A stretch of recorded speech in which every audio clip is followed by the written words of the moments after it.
समाधान समाधान समाधान। नमस्कार, आदाब, सत श्री अकाल मित्रों, स्वागत है आप सभी का समाधान कार्यक्रम में। मित्रों, किसी ने कहा है कि मुश्किलों में भाग जाना आसान होता है, हर लम्हा जिंदगी का इम्तिहान होता है। डरने वालों को कुछ नहीं मिलता जिंदगी में, और लड़ने वालों के कदमों में सारा जहान होता है। यदि हम डर के भाग जाते हैं तो हमें कुछ भी प्राप्त नहीं होगा, लेकिन यदि हम संघर्ष करते हैं, लड़ते हैं, तो जरूर सारा संसार हमारे सामने नतमस्तक होगा, आज नहीं तो कल। और वैसे भी लड़ने वालों से ही सभी प्रेरणा प्राप्त करते हैं। लड़ने का अर्थ है संघर्ष करना, क्योंकि जीवन में हार और जीत तो होता ही है, लेकिन जो व्यक्ति हमेशा खड़ा रहता है, आगे बढ़ता है और विश्वास को कायम रखता है, जीत अवश्य उसकी होती ही होती है। आपने देखा होगा बॉक्सिंग रिंग में जब कोई दो लोग लड़ते रहते हैं और एक बॉक्सर जो है बहुत अच्छी तरह लड़ रहा है, दूसरा बॉक्सर यदि घूसे पे घूसा खाए जा रहा है, जब वो गिर जाता है उसके बाद जब वो उठता नहीं है तभी उसकी हार मानी जाती है। यदि वो बार बार खड़ा होता है, लड़ने का जज्बा रखता है, तब तक उसकी हार नहीं मानी जाती है। तो हम भी लड़ें अवश्य, क्योंकि जो लड़ता है सचमुच विजय उसकी अवश्य होती ही होती है। और ये बात भी कही ही गई है कि यदि हम संघर्ष करते हैं तो हमारी आंतरिक शक्तियां भी हमारा साथ देती हैं और परमात्मा का भी साथ हमें अवश्य प्राप्त होता है। तो एग्जाम के दिन नजदीक आपके आ ही रहे हैं, तो आप सबके अंदर भी ऐसा ही विश्वास, ऐसा ही जोश अवश्य होगा और आप सब अच्छी तैयारी कर ही रहे होंगे। हम सबकी दुआएं और शुभकामनाएं तो हमेशा आपके साथ रहती हैं। आइए कल की चर्चा को आगे बढ़ाते हैं। अभिनंदन करते हैं आदरणीय भ्राता जी का। भ्राता जी, बहुत बहुत स्वागत और अभिनंदन है। Thank you. भ्राता जी, ये वाली जो बात है, एक हार ना मानने वाली और सतत संघर्ष करके आगे बढ़ने वाली, तो ये कहीं ना कहीं व्यक्ति को बहुत आगे बढ़ाती है, हार मान लेने की बजाय। और विद्यार्थियों में तो ये बचपन का काल काफी उमंग उत्साह से भरा हुआ होता है जी। बस उस उमंग उत्साह को इस ओर डाइवर्ट करने की जरूरत पड़ती है। तो अब बहुत सुंदर समय है और सारे देश में एक दूसरा ही माहौल है। एग्जाम आ रहे हैं, सबके घर में टीवी कम हो गई हैं, टीवी का वॉल्यूम कम कर दिया गया है। माँ बाप अटेंटिव हैं, पूरा केयरफुल हैं, उन्हें किसी भी तरफ से कोई डिस्टरबेंस न हो। तो देश में एक माहौल ही अलग होता है और अनेक युवकों में बहुत अच्छा जज्बा कुछ कर दिखाने का ये भी होता है। 10th के, 12th के और कॉलेजों के एग्जाम्स के साथ कोई CA का फाइनल दे रहा, कोई IAS की तैयारी कर रहा है, और भी कई MBA में है, फाइनल सेमेस्टर है। भिन्न भिन्न तरह के एग्जाम्स होते रहते हैं और उसमें मनुष्य की सचमुच एक परीक्षा होती है। कईयों को वो संघर्ष भी लगता है, लेकिन बहुत बोल्ड रहना, और इसमें हमारी स्पिरिचुअलिटी बहुत ज़्यादा मदद करती है।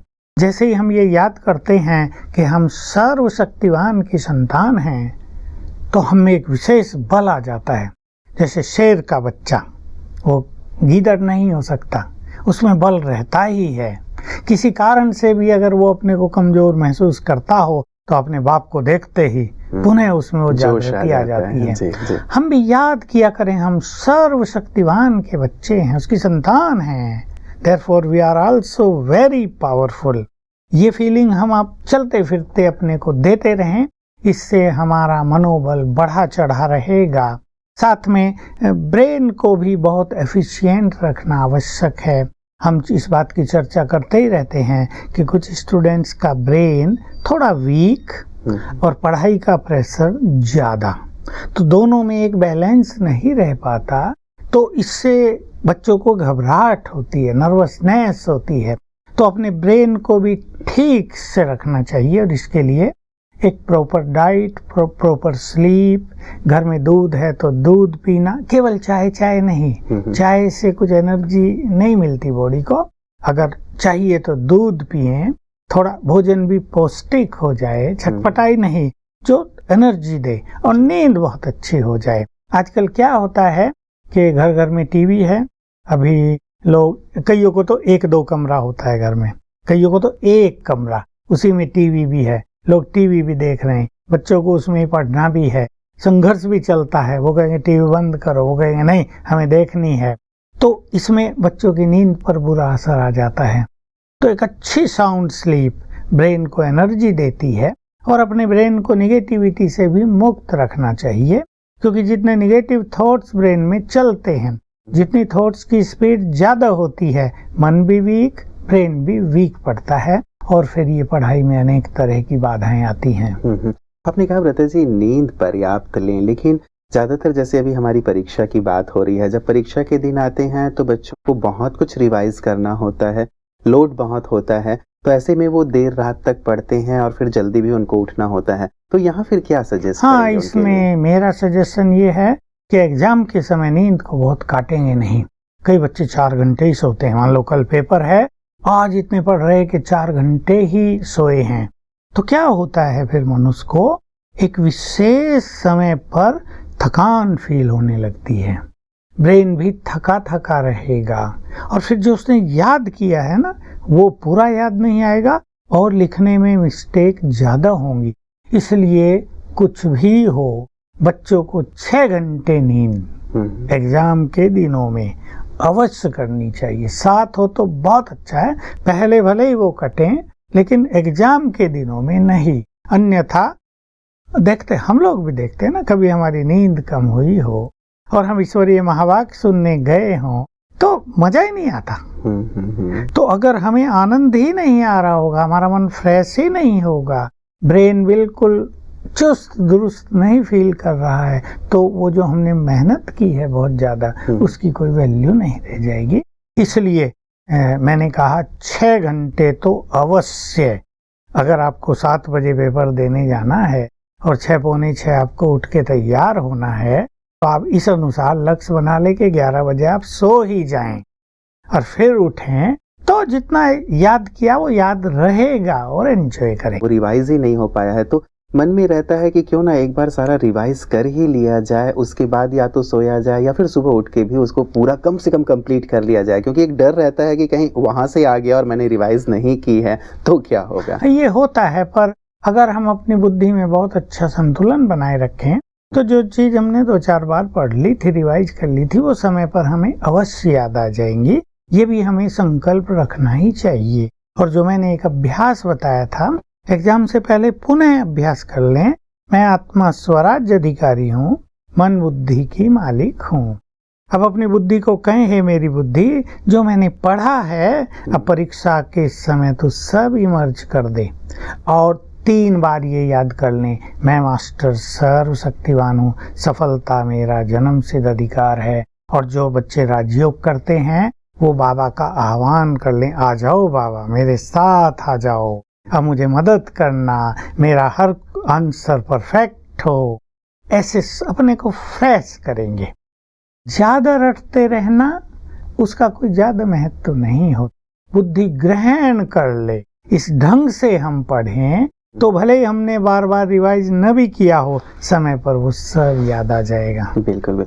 प्रता जी, एक चीज और आपने कही थी कि शायद लोड ज्यादा है पढ़ाई का, लेकिन मेरी बुद्धि की क्षमता थोड़ी सी कम है, तो शायद यहाँ व्यक्ति को मेहनत ज्यादा करना पड़ता है। यदि ऐसी स्थिति बन गई हो स्टूडेंट्स की कि लोड ज्यादा है पढ़ाई का, बुद्धि उतनी ज्यादा विकसित नहीं है, लोड बढ़ता चला जा रहा है, ऐसे स्टूडेंट्स को क्या सजेस्ट करें? देखिए, पहले से ही ध्यान देना पड़ेगा।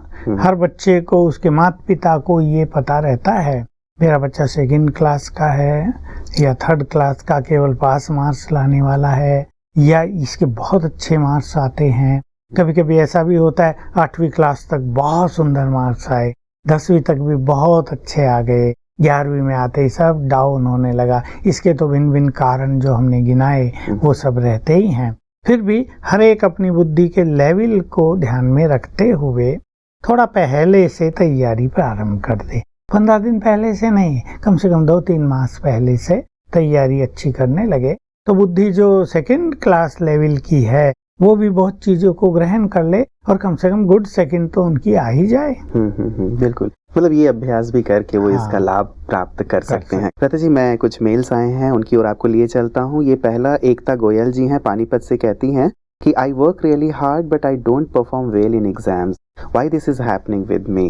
तो ये भी एक बड़ा सा प्रश्न, शायद कल भी हम लोगों ने चर्चा की थी, लेकिन एक फिर से प्रश्न आया हमारे। नहीं, ये है। और कई लोग इसको सोचते हैं कि भाग्य हमें साथ नहीं देता, कई सोचते हैं भगवान हमें साथ नहीं देता, पता नहीं वो हमसे क्यों रुष्ट है, हमसे कमजोर जो थोड़े हल्के हैं वो अच्छा परफॉर्म कर रहे हैं, और हम जिन्होंने बहुत अच्छी तैयारी की, जिनका सदा ही बिल्कुल अच्छा रहा है, उनको अब असफलता मिल रही है।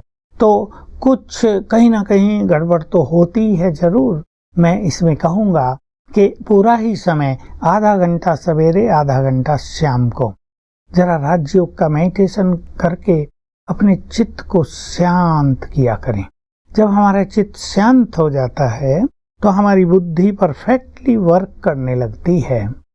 एक तो ये काम करें, और दूसरा सवेरे उठकर जो हम सिखाते रहते हैं कि अपने सबकॉन्शियस माइंड को कुछ अच्छे अच्छे संकल्प दे दें, और ऐसे केसेस में आँख खुली और अपने परम पिता को, शिव बाबा को गुड मॉर्निंग करके उनकी शुक्रिया करनी चाहिए। तुमने मुझे बहुत अच्छी बुद्धि दी, बहुत अच्छा भाग्य दिया, मुझे हर कदम पर सफलता दी, आपको बहुत बहुत शुक्रिया।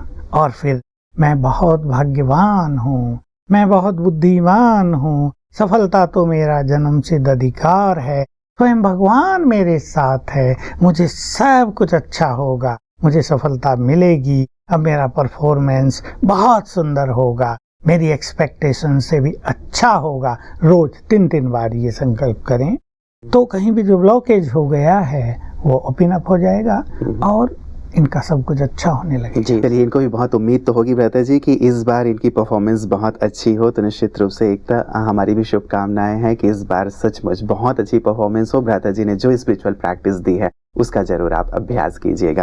भ्राता जी, अगला हमारे पास जो मेल आया है वो कोलकाता से है, जॉय चटर्जी जी का, और ये कहते हैं कि I understand the concepts when I read but I can not retain it in the exam.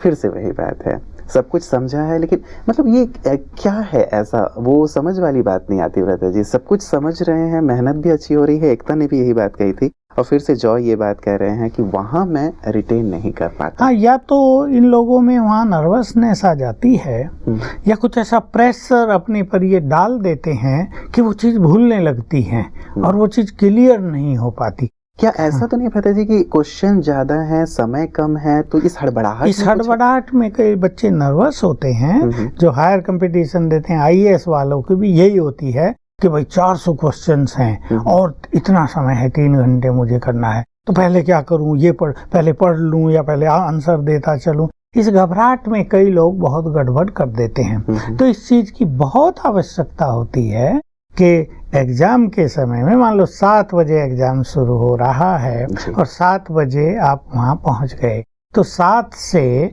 और 7:05 तक का 5 मिनट का समय बहुत शांति में और सुंदर स्थिति में बिताएं।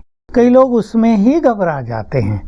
अब पेपर बट रहा है, उसमें घबराहट हो रही है, पता नहीं कैसा है, पता नहीं कैसा है, इधर उधर दे, चेहरे पर इफेक्ट आ जाता है। तो ये 5 मिनट जो पहले हैं, इसमें अपने मन को बहुत अच्छी सेटिंग में ले आएं। सफलता हमें होगी। I will enjoy this paper, I will answer everything very nicely, perfectly. अच्छे अच्छे विचार पैदा करें। मेरे साथ तो स्वयं से बाबा है, उसने मुझे सफलता का वरदान दिया है, मैं तो बहुत बुद्धिमान हूँ, मास्टर सर्वशक्तिवान हूँ। इस तरह के विचारों से अपने को एनर्जेटिक करें। वो 5 मिनट जो है बड़े इम्पोर्टेंट होते हैं, क्योंकि एक बार अगर मन उखड़ गया तो 3 घंटे उखड़ा रहेगा। ये बहुतों के अनुभव आते हैं। फिर वो स्थिरता आएगी नहीं और गलती पे गलती होती जाएगी। 50 और 3 52 ही लिखते रहेंगे बार बार, 51 और 4 53 लिखते रहेंगे और समझ में नहीं आएगा हो क्या रहा है, फाइनल रिजल्ट तो मिल नहीं रहा। तो बस ये 5 मिनट सभी विद्यार्थी, 5 मिनट ज्यादा नहीं होता, अगर ये 5 मिनट मनुष्य अच्छी मनोस्थिति में बिताएंगे तो 10 मिनट बचेंगे, पहले ही काम हो जाएगा, क्योंकि माइंड बहुत बैलेंस में रहेगा। और जैसे मैंने कहा, ये सभी विद्यार्थियों को सदा ही करना चाहिए, पर एग्जाम से 15 दिन पहले से तो रोज सवेरे उठकर ऐसे सुंदर विचारों से अपने को एनर्जेटिक करना चाहिए। बिल्कुल बिल्कुल। भ्राता जी कई बार ऐसा होता है कि बच्चे बिल्कुल हॉल में एंटर करने तक भी कुछ ना कुछ पढ़ते रहते हैं। ये ठीक है, या उसको थोड़ा सा किनारे करके, जैसे आप कह रहे हैं कि थोड़ा सा मेडिटेशन की प्रैक्टिस कर लिया जाए, वो ठीक रहता है? बिल्कुल, अपनी बुद्धि को तैयार करना ज्यादा अच्छा रहेगा। मुकाबले बस इसके के रटते ही जाएं। जी। जैसे एक छोटी सी कहानी सबके साथ होती है, हमारे साथ भी हो चुकी है कि कोई काम करना और कहा था कि आज फलाने नाम का व्यक्ति मिलने आ रहा है, उसको इस नाम से पुकारना है, और हम उसे याद करते जा रहे, टीना आएगा, फिर 10 बार याद किया टीना आएगा, तो जब वो आया तो नाटी रह दिया क्या हो गया, बहुत बहुत याद कर रहे थे, और नहीं मैं टीना हूँ, ओह सॉरी भाई आप टीना हो ना, ठीक है आपसे मिलना था। ये बहुतों को होता है कि बहुत ज्यादा करने से बहुत फायदे नहीं होते, 1-2 बार ही करना। तो जैसे मैंने कहा ये 2 चीज सब विद्यार्थी करेंगे, सवेरे अपने को एनर्जेटिक, चिंताओं से मुक्त। अब हमने बहुत अच्छी तैयारी कर ली, और फिर फाइनली ये भी कर सकते हैं, अब परिणाम ऊपर वाले के हाथ में, वो हमारे अच्छी मेहनत का फल तो हमें देगा ही, क्योंकि वो तो न्याय करने वाला है। तो बस हमने अच्छी तैयारी कर ली है, परिणाम अच्छा ही होगा। जी जी जी प्रति जी, ये एक अच्छी काउंसलिंग वाली बात हो जाती है। मतलब मूल बात यही रहा कि मन को शांत रखें, बुद्धि को स्थिर रखें, इसकी बहुत ज्यादा जरूरत है।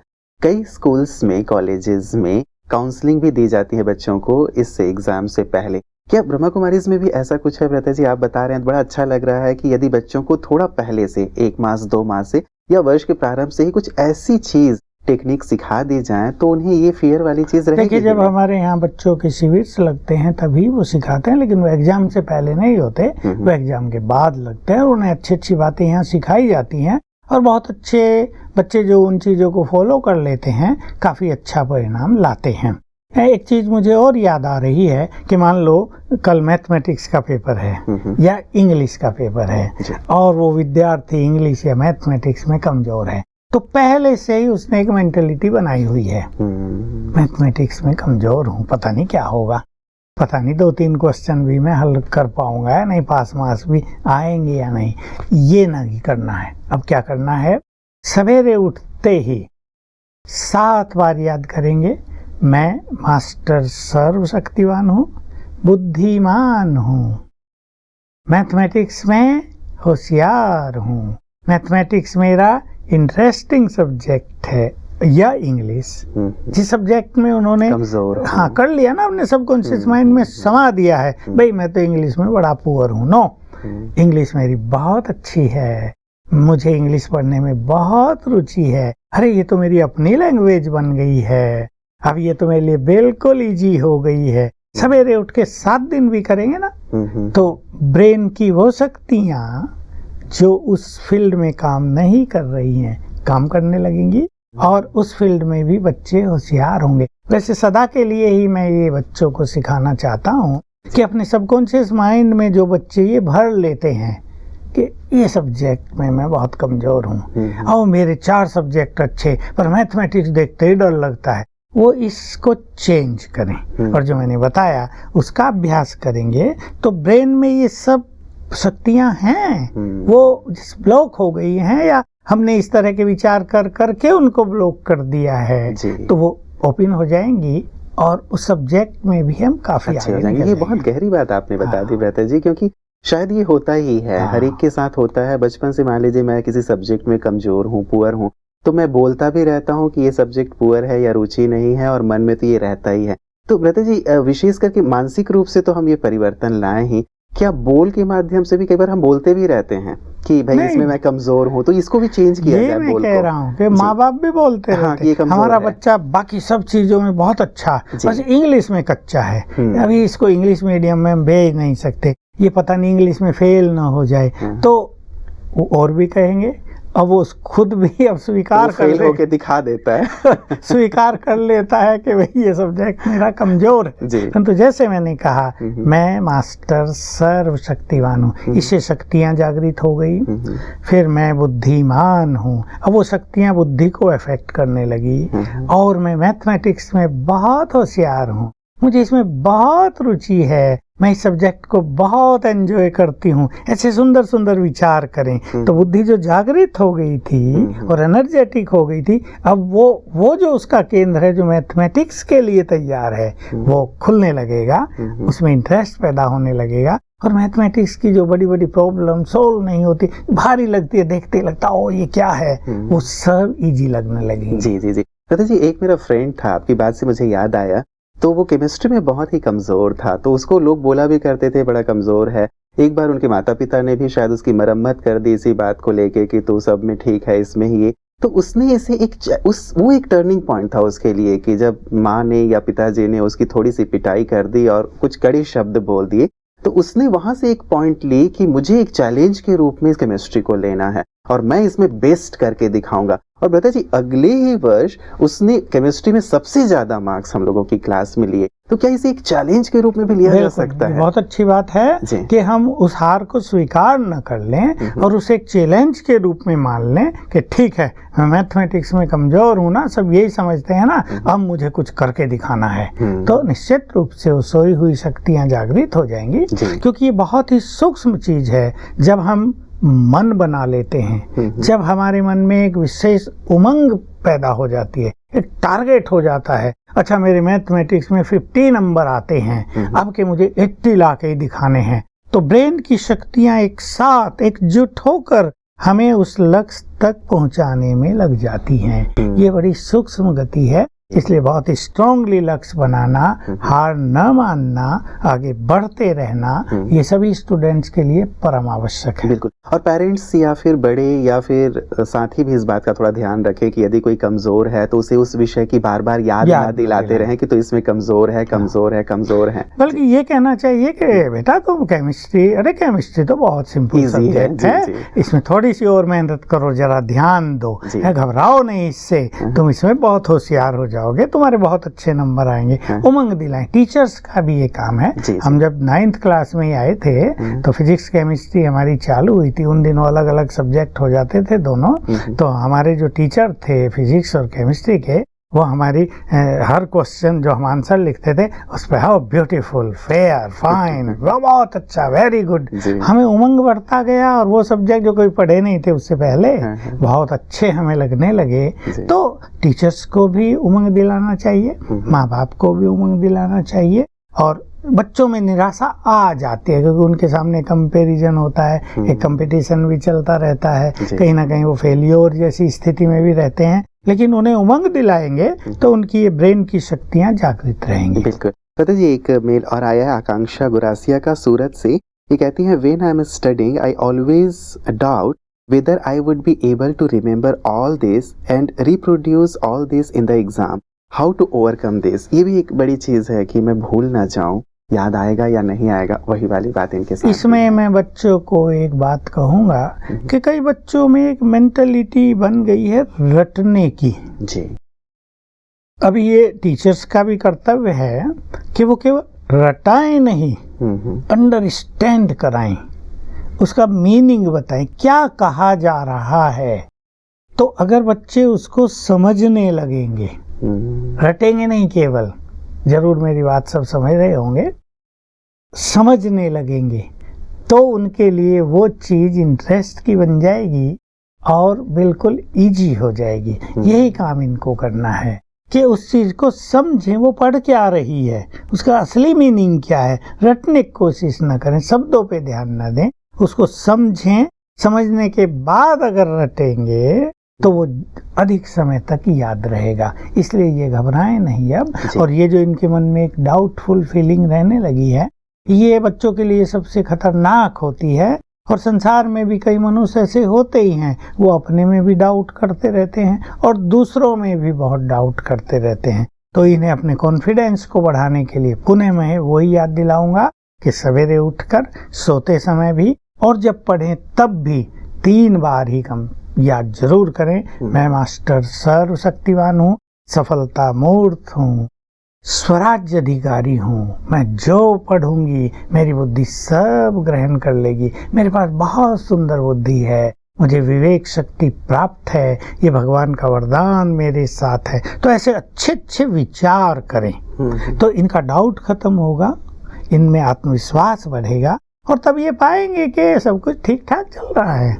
एक्चुअली चलता सब कुछ ठीक है, जी। उनका डाउट उन्हें ऐसा परेशान करता रहता है। चलिए बेहतर जी, बहुत बहुत शुक्रिया आपका, आज आपने सुंदर प्रकाश पुनः हमारे विद्यार्थियों को दिया है। निश्चित रूप से इस वर्ष उनकी परफॉर्मेंस बहुत बहुत बहुत अच्छी रहेगी इन सभी स्पिरिचुअल प्रैक्टिस। बस हमारी भी यही शुभ भावना रहती है सब बच्चों के लिए, क्योंकि बच्चे परिवार की भी शान, माता पिता का नाम रोशन करने वाले, उनका अपना जीवन भी इन चीजों पे आधारित रहता है ना। वो चाहते हैं अच्छे से अच्छा हो, जब रिजल्ट आए तो उनकी भी वाह वाह चारों ओर होने लगे। तो हमारी शुभ भावनाएं हैं कि सब बच्चे बहुत अच्छा परफॉर्मेंस करें और जो उन्होंने एक्सपेक्ट किया उसे ज्यादा प्राप्त करें। बहुत बहुत शुक्रिया बेहतर जी आपका। मित्रों, एग्जाम की बात हो रही है और जहाँ तक फियर की बात है तो फियर को यदि एक्सप्लेन किया जाए तो आता ही है फॉल्स एविडेंस अपीयरिंग रियल। हम जो चीज़ नहीं है मन में क्रिएट कर करके क्यों भयभीत होते रहें। वास्तव में इसे एंजॉय करने की आवश्यकता है, डर को दूर भगाने की आवश्यकता है। और एक महत्वपूर्ण बात जो हमारी चल रही थी वो ये कि यदि कोई हमें ये कहता भी है कि तुम इस सब्जेक्ट में पुअर हो, कमज़ोर हो, बचपन से हम ऐसे चले भी आ रहे हैं ना, तो भी अब इसे बदलने की ज़रूरत है। आज की चर्चा में एक विशेष बात जो मुझे लगी है जिसे हमें अंडरलाइन करने की ज़रूरत है। कोई भले कह रहा हो तुम इस विषय में कमज़ोर हो, कोई नहीं, उसे हम डोंट केयर करें, उसे अपने अंदर ना जाने दें। क्योंकि एक बहुत अच्छा प्रसंग मुझे याद आ रहा है। एक हॉस्पिटल के बाहर लिखा हुआ था, पहली लाइन लिखी हुई थी कि इस हॉस्पिटल में एक पेशेंट आया, उसे एक कुत्ते ने काटा था, उसे 14 दिन यहाँ रखा गया, 14 दिन के बाद वो ठीक होके चला गया। दूसरी लाइन लिखी हुई थी कि इस हॉस्पिटल में एक पेशेंट आया, उसे एक बिल्ली ने काटा था, वो भी 10 दिन में ठीक होके चला गया। अगली लाइन थी, उसमें लिखा था कि एक चूहे ने काटा था पेशेंट को, उसे भी 5 दिन तक ठीक किया गया, ट्रीटमेंट चला गया। चौथी लाइन बड़ी इंपॉर्टेंट थी। चौथी लाइन ये थी कि इस हॉस्पिटल में एक पेशेंट आया, उसे एक आदमी ने काटा था और वो अभी तक अंदर है, वो ठीक होके नहीं जा पाया है।